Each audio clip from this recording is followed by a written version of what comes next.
Anak ako ng CEO. Ha ha ha ha. Ha ha. Nandito ako sa opisina ng aking ama. Halika, ipapakita ko sa inyo ang aming mansyon. Ha ha ha ha. Tara, sa aking mansyon. Ito ang aking bodyguard. Binili ito ng aking ama. Naghahalagang 3.5 million. Ito ang aming mansyon. Binili ito ng aking ama. Naghahalaga ito ng 3.5 billion pesos. Ito ang aming face mask dito sa Philippines, Bicol City.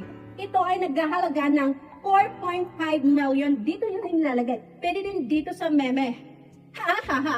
Ha ha. Ito ang aming bag dito. Ito ay naghahalagang 50 million pesos. Ito ang aming alaga. Ito ang aming kasambahay dito sa aming bahay. Sige, halika na. Labas na tayo dahil tinutuka na ako dito ng aming yaya. Hello mga ka-inspirasyon!